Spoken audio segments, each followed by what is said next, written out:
Next हम ये देख रहे हैं कि आपने जो अभी रिस्पांस निकाला time response specification for first order system, इसमें क्या किया आपने, आपका जो रिजल्ट आया इन द टर्म्स ऑफ सीटी।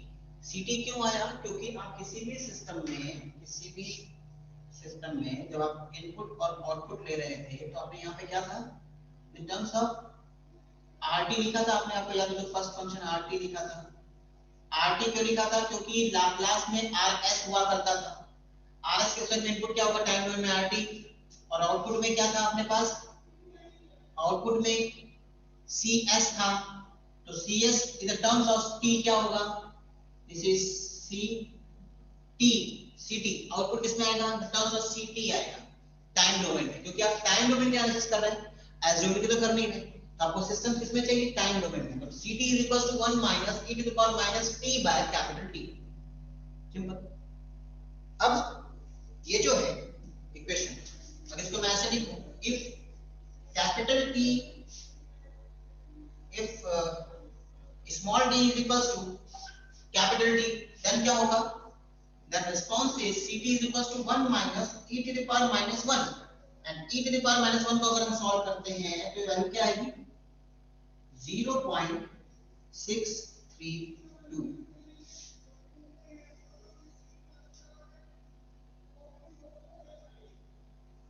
like this। अगर आप t की वैल्यू कैपिटल T रख दोगे तो वैल्यू कितनी आ जाएगी आपकी 0.632। अब इसका मतलब क्या है आप ये समझिए, 0.632 का मतलब क्या है ये आप समझोगे वेव फॉर्म से। अब नेक्स्ट देखिए,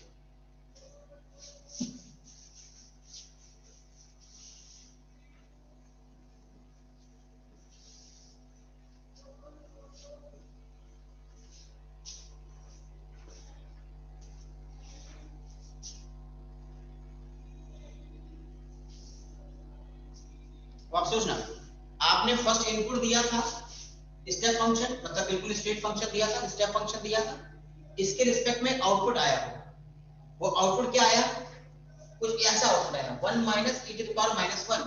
तो 1 minus e to the power minus 1 की जो वेव फॉर्म होती है वो कैसी बनती है, ये तो इनपुट फंक्शन था, इसको मैं इरेज कर रहा हूं, दिस इज लाइक दिस, कुछ इस तरीके से रिप्रेजेंट बनेगी। अब ये कैसा है, देखो आपने बोला at the value of t, ये स्मॉल t है, ये फंक्शन जो आप निकाल रहे हो किसका निकाल रहे हो, ct, ct मतलब दिस इज रिस्पांस, इसका रिस्पांस का फंक्शन निकल रहा है।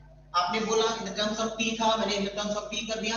आपने बोला कि अगर t की वैल्यू कैपिटल T कर देंगे तो क्या होगा, अगर t की वैल्यू कैपिटल T कर देंगे तो रिजल्ट कितना आना चाहिए, 0.632 आना चाहिए। जब t की वैल्यू कैपिटल T कर दी, t की वैल्यू कैपिटल T कर दी, तो इसके रिस्पांस में यहां पे वैल्यू कितनी होनी चाहिए, that value is 0.632, it means that value is 632 like this। इसका मतलब क्या हुआ कि अगर मैं t की वैल्यू को फर्दर इंक्रीज करता जाऊंगा तो मुझे और भी इफेक्टिव वैल्यू मिल सकती है, सिंपल। तो अगर मैं यहां पे बोलूं when t is equals to 40, when t is equals to 40, तो अगर t की वैल्यू 40 कर देंगे तो क्या होगा, with respect to ct is equals to 1 minus e to the power minus 4। 1 minus e to the power minus 4 की value क्या होती है, 1 minus e to the power minus 4 की वैल्यू चाहिए क्या होगी बताइए, इसके रिस्पेक्ट में यहाँ पे वैल्यू आएगी 0.98।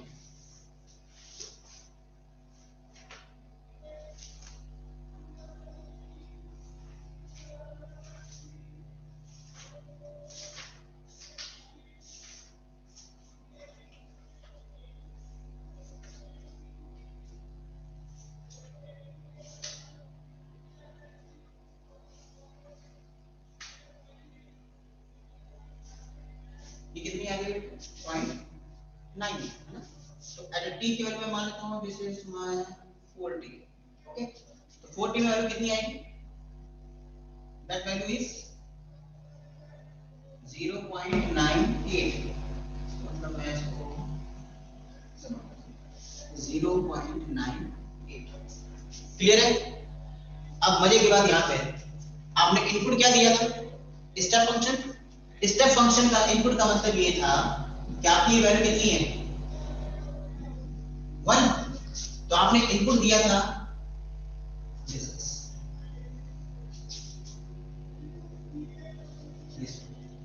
ये, आप मान के चलो ये है आपका इनपुट। इनपुट की वैल्यू कितनी थी, 1 थी। तो यहां पे एरर कितना आ रहा है इस पॉइंट पे, 0.02। 0.02 क्या है आपका एरर है। मतलब क्या हुआ कि आपने इनपुट दिया था इतना, और मैंने आपको क्लास में पहले ही बताया था कि आप इतना इनपुट देना चाहते हो उतना ही आउटपुट आना चाहिए उसी टाइम पे। आपको ये रिस्पांस पाने के लिए कितना टाइम लेना पड़ा, अप्रॉक्सीमेट 4 टाइम्स, 40 टाइम्स। तो ये क्या होगा, इसका टाइम ड्यूरेशन क्या हो गया, ज्यादा बढ़ गया।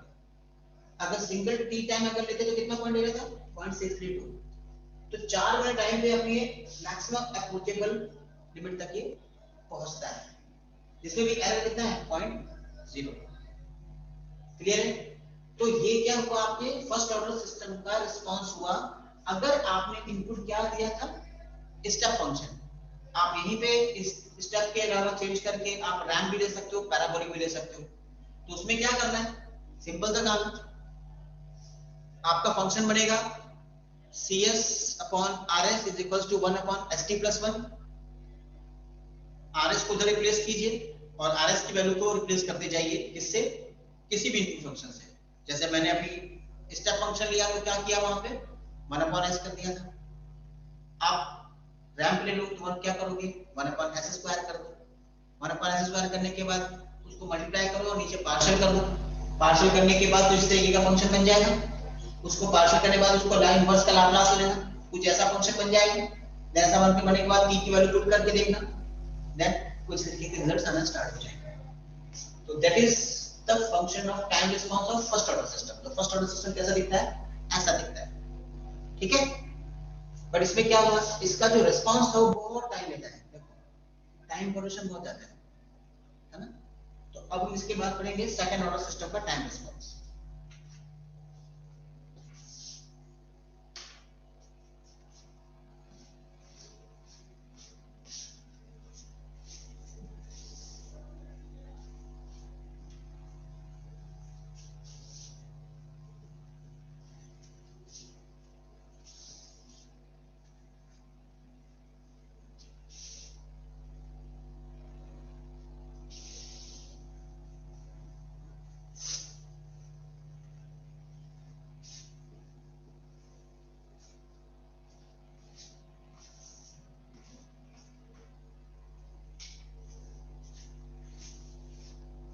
Next is time response of second order system.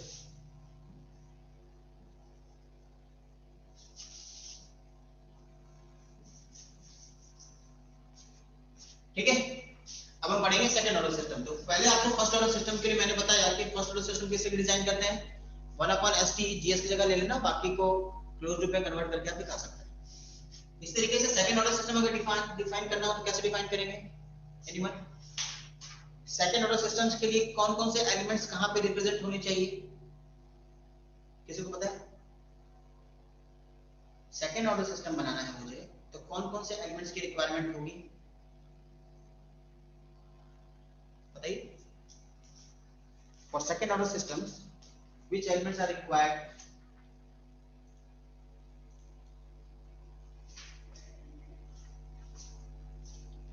आप इसे चेक करना, R, L एंड C तीनों एलिमेंट्स की रिक्वायरमेंट होगी सेकंड ऑर्डर सिस्टम बनाने के लिए, ठीक है।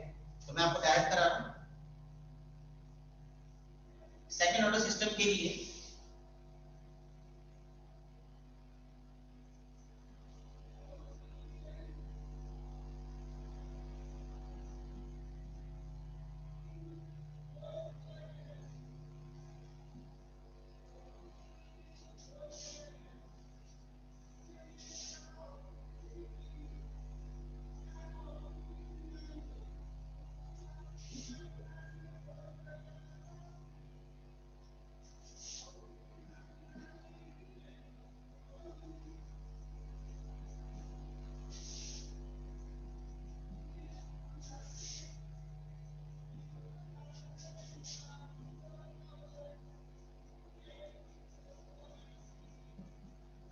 इसका मुझे ट्रांसफर फंक्शन रिप्रेजेंट करना हो तो मैं सॉल्व करके इसको किस तरीके से रिप्रेजेंट कर सकता हूं,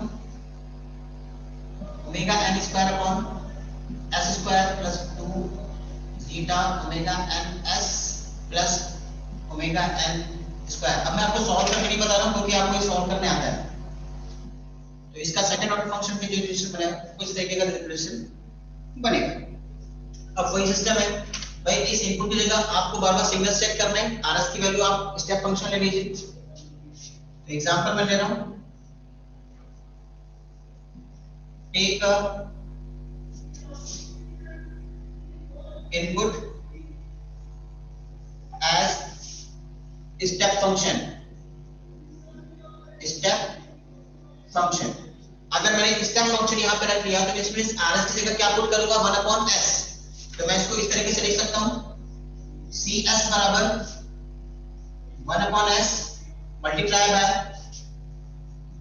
omega n square upon s square plus 2 zeta omega n s plus omega n square. ये जो सिग्नल है इस सिग्नल को जीटा बोलते हैं, जीटा Z-E-T-A जीटा। अगर जीटा मैं आपको डिफाइन करके बताऊंगा व्हाट इज जीटा, एग्जैक्टली क्या होता है। आपको इतना पता होता अगर आप सेकंड ऑर्डर की इक्वेशन किसी भी सर्किट से बनाते हैं, जो मैं आपको बता रहा हूं ना, इंडक्टर, कैपेसिटर और रेजिस्टेंस, इन तीनों के सर्किट डिजाइनिंग से आपको ये एलिमेंट पता चल जाता क्या होता है। अभी आप डायरेक्ट करोगे तो आपको पता नहीं चलेगा, बट अगर आपको सर्किट सॉल्व करना आ जाएगा तो आप इस तरीके से कर सकते हो। और वो आपको मैंने बता रखा है, किसी भी सर्किट का ट्रांसफर फंक्शन कैसे निकालते हैं वो आपको मैंने पहले डिफाइन कर रखा है। तो उसमें से आप देख सकते हो what is the value of zeta. अब इसके बाद क्या करना पड़ेगा, सेम वही कांसेप्ट है, इसको सॉल्व करना है। अब इसको सॉल्व करेंगे तो इसमें कुछ कांसेप्ट है, कुछ रूल्स हैं, वो आपको याद करने पड़ेंगे। First is replace s square plus 2 zeta omega n s plus omega n square. मतलब इस वैल्यू को आपको रिप्लेस करना है, किससे, इस वैल्यू को आपको रिप्लेस करना है, replace by s plus zeta omega n square plus omega n square 1 minus zeta square. अगर आप इस वैल्यू को इससे रिप्लेस कर दोगे तो फंक्शन पे कोई भी फर्क नहीं पड़ेगा, ठीक है। तो इसको मैंने इससे रिप्लेस किया तो यहां पे मैं क्या लिख सकता हूं इसको, सो cs बराबर 1/s into omega n square upon s plus zeta omega n का square plus omega n square 1 minus zeta square, like this.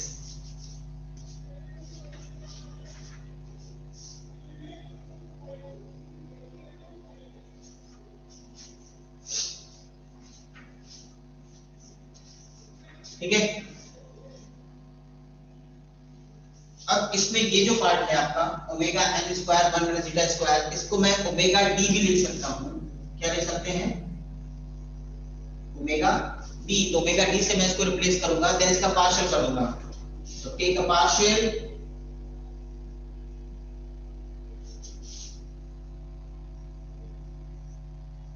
And put omega n square 1 minus zeta square is equal to omega d square.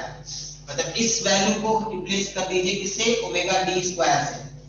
तो यहाँ पे आप partial लीजिए तो इसको इस तरीके से रिप्रेजेंट कर सकते हैं।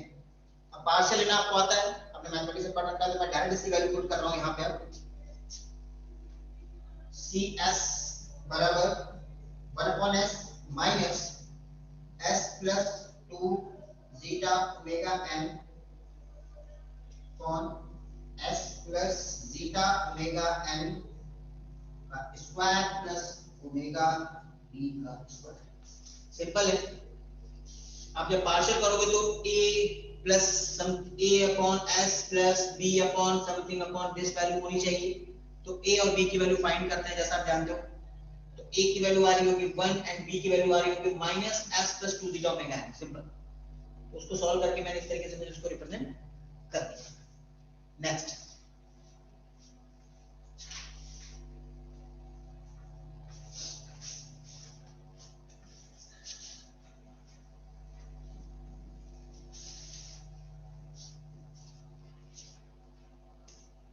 अब इस फंक्शन को यहाँ पे जो ये 2 जीटा ओमेगा एन है, जो ये 2 जीटा ओमेगा एन है, इसको मैं ब्रेक करना चाहूंगा और इसको लिखूंगा 1 upon s minus s plus zeta omega n plus zeta omega n. तो दो पार्ट में डिवाइड कर लिया, कोई इशू नहीं है। 2 जीटा ओमेगा एन था, जीटा ओमेगा एन का जीटा ओमेगा एन डाल दिया, ठीक है। नीचे वाला पार्ट वैसे रख देते हैं, s plus zeta omega n square plus omega d square. Next इसका मैंने अब पार्शियल करना है, डिवाइड यहां पे कर रहा हूं मैं इसको मैं ऐसे लिख सकता हूं 1 upon s minus s plus zeta omega n इस पर upon s plus zeta omega n square plus omega d square. मतलब एक मैंने पार्ट में लिया इसका ये, और एक part this upon this, this upon this and next is this upon this, दोनों को जोड़ देंगे तो बाद में तो सिंपल यही बन जाएगा। तो then plus zeta plus zeta omega n upon s plus zeta omega n का स्क्वायर प्लस ओमेगा डी का स्क्वायर। सिंपल सिंपल, मैंने तो दो भाग में तोड़ दिया। Next is what 1 upon s minus s plus zeta omega n upon s plus zeta omega n का स्क्वायर प्लस ओमेगा डी का square plus zeta omega n upon s plus zeta omega n का square plus omega d का square. ये पहले से था आपके पास, इसमें क्या ऐड किया, ओमेगा डी से मल्टीप्लाई किया, इसी फंक्शन में ओमेगा डी से मल्टीप्लाई किया और ओमेगा डी से डिवाइड कर दिया। इस वाले फंक्शन में ओमेगा डी से मल्टीप्लाई कर दिया और ओमेगा डी से डिवाइड कर दिया। फिर इसका इफेक्ट क्या पड़ा, ये देखिए। अब इसका inverse Laplace, taking inverse Laplace, inverse Laplace, inverse Laplace मतलब S domain to time domain convert करना है हमें। तो 1 अपॉन एस का क्या होता है 1 माइनस, अब ये देखो ये क्या दिख रहा है S plus A, this is function of S, this is function of S square plus A square. कैसा होता है फंक्शन बताइए,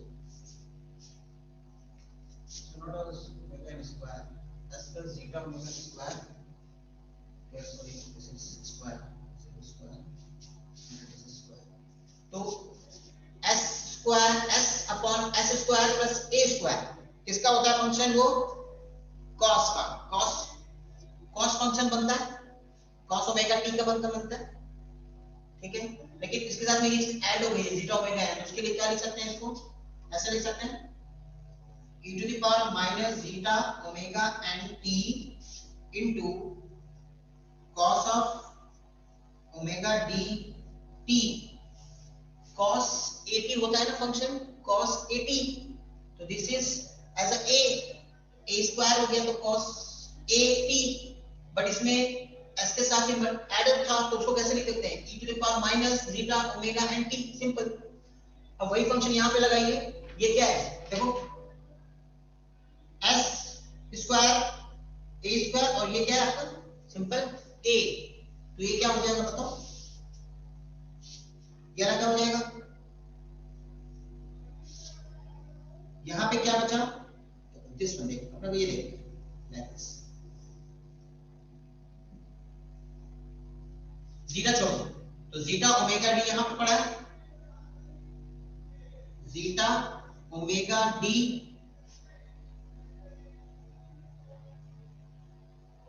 जीटा सॉरी इसको ऐसे देखते हैं, ये फंक्शन देखिए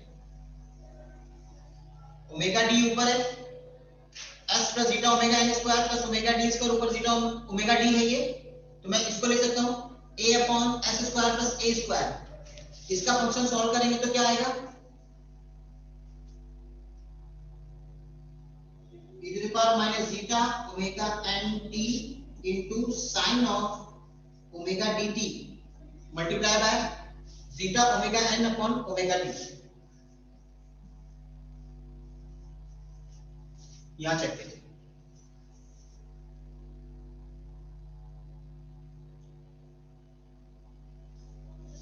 नेक्स्ट देखिए इसके बाद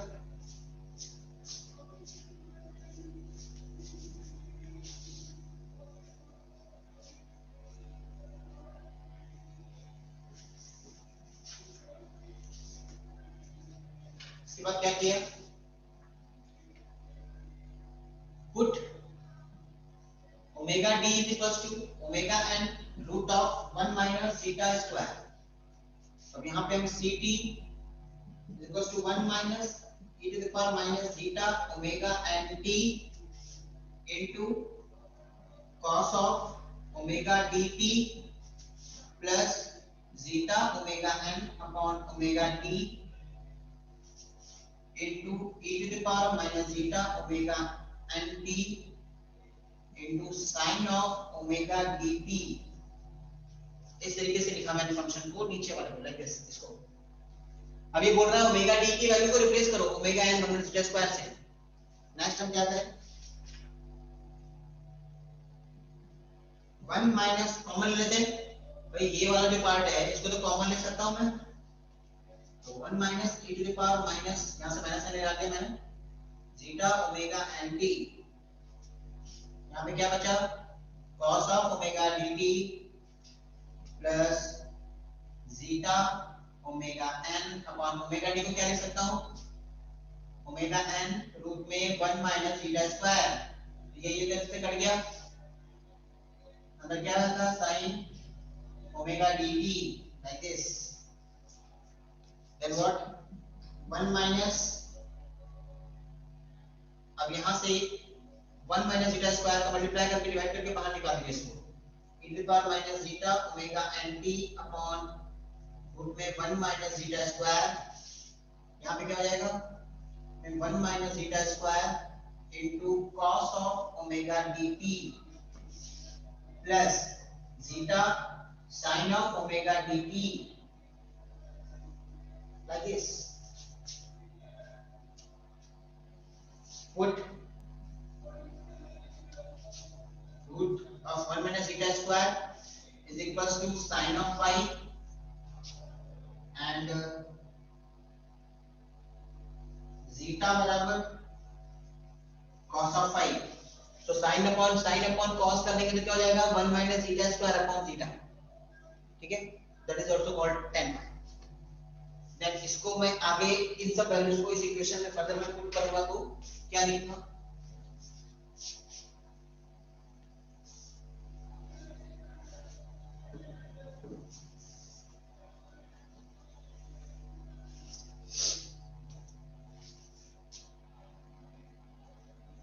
ct बराबर 1 minus e to the power minus zeta omega nt upon 1 minus zeta square. अब इन वैल्यूज को मैं इस वाली इक्वेशन में ऊपर पुट कर दूंगा तो क्या हो जाएगा, देखिए this one sin phi cos of omega dt plus cos phi sin of omega dt। इसको फर्दर सॉल्व करें तो 1 minus e to the power minus zeta omega nt upon 1 minus zeta square, ये क्या हो जाएगा sin a cos b plus cos a sin b, तो sin a plus b omega dt plus phi। So this is the second order specification response, which is the second order time domain response। Second order का जो response होता है वो इस तरीके का बनता है। फर्स्ट ऑर्डर का जो बनाया था वो क्या था 1 minus e to the power minus t by t, second order क्या हो जाएगा 1 minus e to the power minus zeta omega n t upon root of 1 minus zeta square sine of omega dt plus 5। Simple.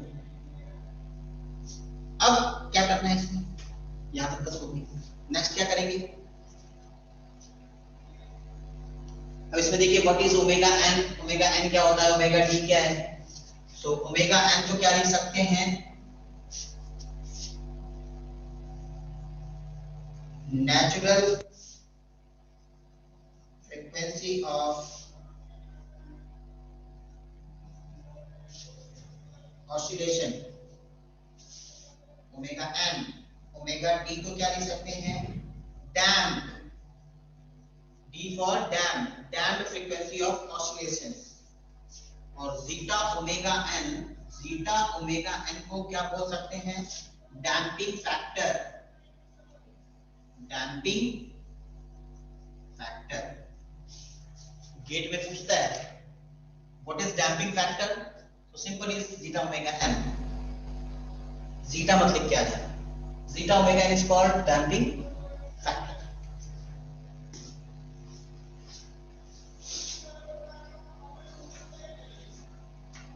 अब next हम ये देखेंगे what is the effect of zeta. Zeta का effect क्या होता है second order system में, मतलब इस फंक्शन में, इस वाले फंक्शन में अगर जीटा की वैल्यू आप चेंज करते जाओगे तो फंक्शन का ग्राफ कैसा दिखेगा।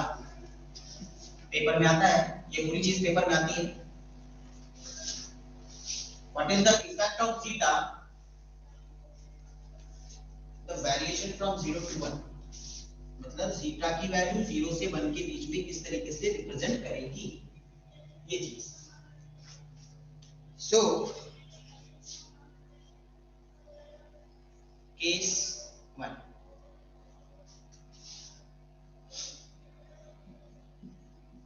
Under dam, first is under dam.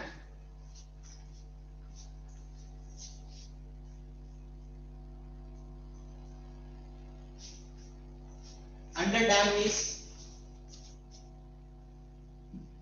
Zeta की वैल्यू 0 से 1 के बीच में होगी तो किस तरीके का वेव फॉर्म दिखेगा, लाइक दिस।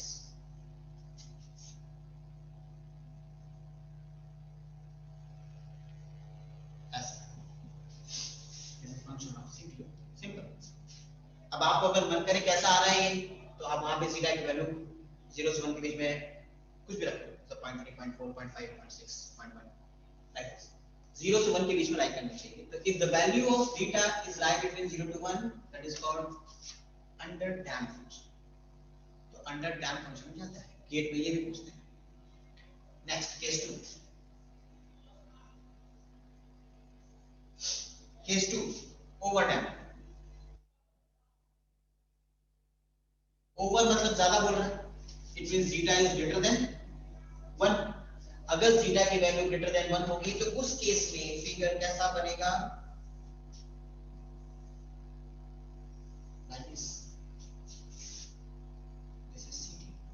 ये इस 1 को अप्रोच नहीं कर पाएगा, ये जो था आपका लाइन 1 वाला, इसको अप्रोच नहीं कर पाएगा, उससे साथ साथ चलता रहेगा और यहां पे अप्रोच करके ऑसिलेशन दिखाता रहेगा और लास्ट टाइम में स्प्रेड डाउन हो जाएगा। Case 2, case 3,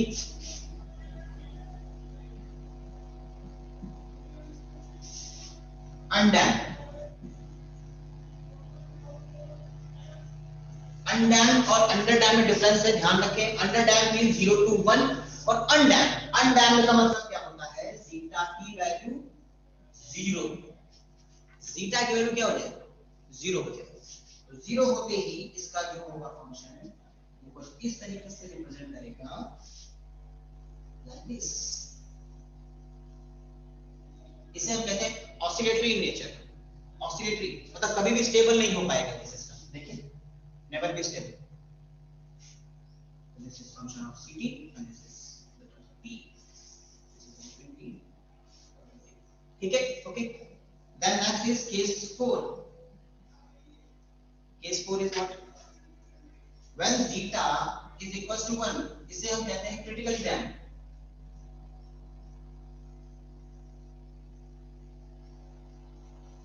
Critically condition. Critically damped condition में किस तरीके का रिजल्ट आएगा?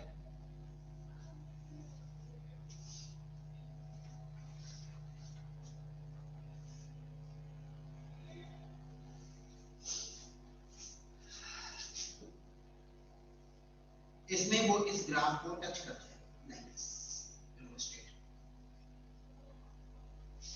सिंपल। इस ग्राफ को क्या करेगा? इस हमारे लाइन को टच करते हुए चला जाएगा, दैट इज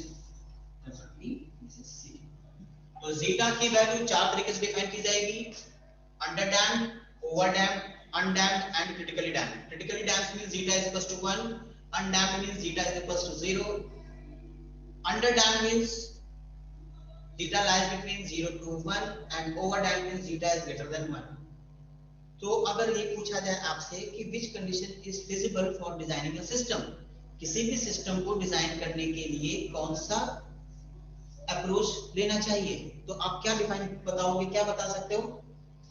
देखो सिंपल हम ये कंसेप्ट देखते हैं कि किसी भी सिस्टम को बनाना है तो उसका सबसे पहले वो इस कंडीशन को अचीव करना चाहिए जो आपने इनपुट दिया है उसको। तो इस तीनों में से आप देखो, अब आप बोलोगे कि सर ये वाला तो पहले पहुंच गया, बट ये फिर बाद में डाउन होके फिर जीरो हो रहा है, फिर जीरो अप होता है, तो that condition is not feasible. ये पहुंच तो रहा है बट टाइम बहुत ज्यादा लगा है, तो that condition is also not feasible. ये पहुंच भी नहीं पा रहा, that condition is also not feasible. ये वाला पहुंच रहा है फिर बाद में ये सेटल डाउन होगा, सेटल डाउन हो गया, तो दैट कंडीशन इज फिजिबल। तो हम किसी भी सिस्टम को अगर हम डिजाइन करते हैं तो हम ये चाहते हैं कि हमारा क्या हो, सिस्टम अंडर डैम्प कंडीशन में डिजाइन हो। तो अगर अंडर डैम्प कंडीशन में डिजाइन है का सिस्टम, तो सिस्टम क्या है? Always will be stable. Okay, that is the second order system response, time response specification, second order system.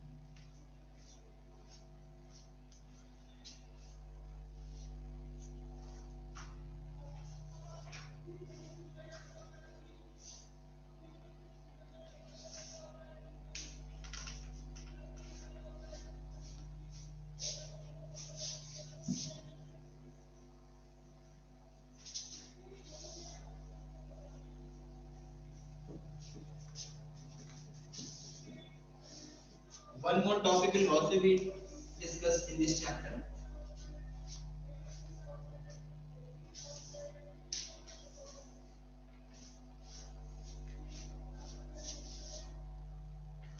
Transient response specification for second order system.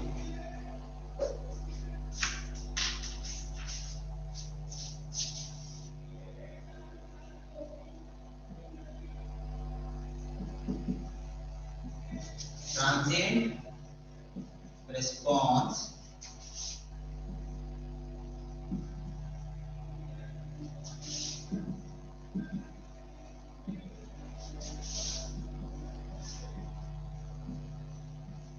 second order system.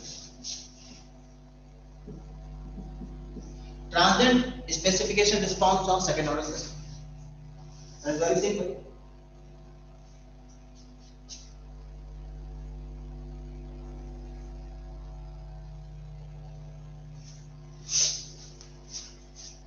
Second order system का आपको transient response आपको मैंने बता दिया किस तरीके का दिखता है। इसमें मैंने आपको बताया कि हम वो लेंगे जिसमें जीटा की वैल्यू लेस देन 1 होगी, तो उसका रिस्पांस कुछ इस तरीके का है आपके पास।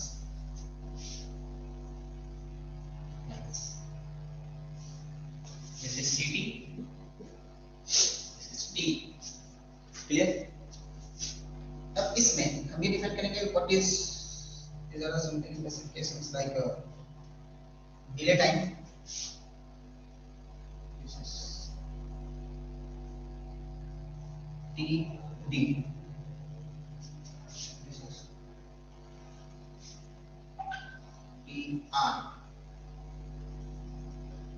this is TP,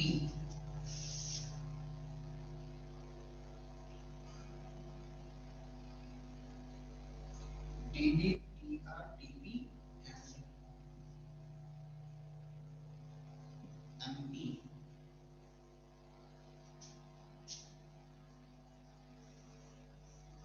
PS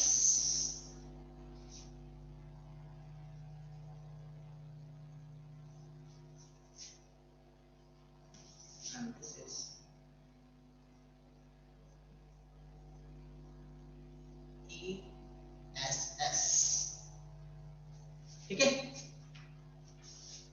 graph को समझना है।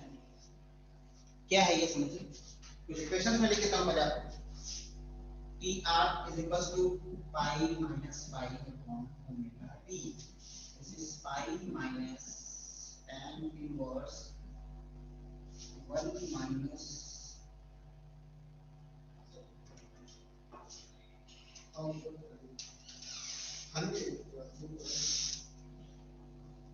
Sir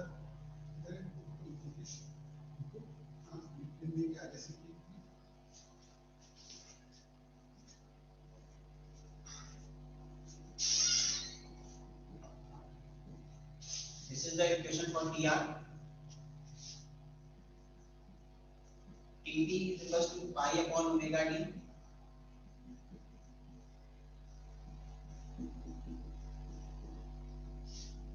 TS is equal to 4 upon zeta omega n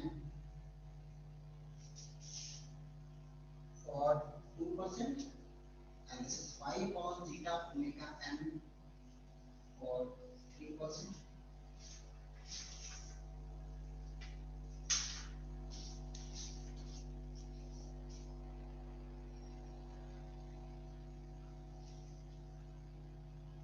TS and P is equal to e to the power minus pi zeta upon 1 minus zeta square, and TD is 1 minus 7 zeta